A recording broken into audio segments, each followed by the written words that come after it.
Mani sauc Vineta. Par Norbeko metodu jau biju dzirdējusi vairākus gadus atpakaļ. Sāku lasīt grāmatu, nonācu līdz lapas pusē, kurā aprakstītais uzdevums man likās baigi grūts un nesaprotams un nevar izturēt neviens to. Un tad es domāju, nē, tas nav priekš manīm. Tad šī vasarā šķirstot Facebook, pamanu, ir kursi šeit Latvijā iespējami. Tas manī, protams, radīja interesi, es pieteicos. Un, kad nācu uz šejieni, man nebija ne mazākās nojausmas, ko mēs darīsim, jo ar redzamām problēma nav, bet man ļoti gribējās sakārtot citas veselības lietas.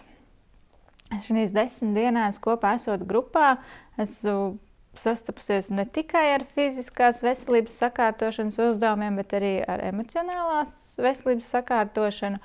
Nekad nebija iedomājusies, ka cilvēks darot kaut ko fiziski savā ķermenī var izdarīt tik lielas izmaiņas, gan fiziski, gan emocionāli. Šis ir ļoti interesants 10 dienu posms, kas vijās ar kalnā kāpšanu augšup, ar pauzēm, ar vēlēšanos skriet atpakaļ, bet vienmēr grupā ir saņemts atbalsts par iešanu uz priekšu.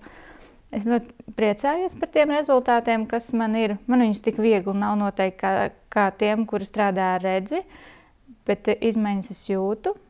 Esmu izdzīvojusi šīs 10 dienās visas savas gan pagātnes paslēptās emocionālās un fiziskās traumas. Tas ir bijis ļoti vērtīgi ieskatīties šīm lietām acīs, pabūt ar viņām un dabūt jaunu spēku, iet uz priekšu. Es ļoti pateicos, ka kaut kas šāds ir pieejams Latvijā, kad ir cilvēki, kas ir gatavi braukt un mācīt, un aicinu jūs uz šiem kursiem. Paldies!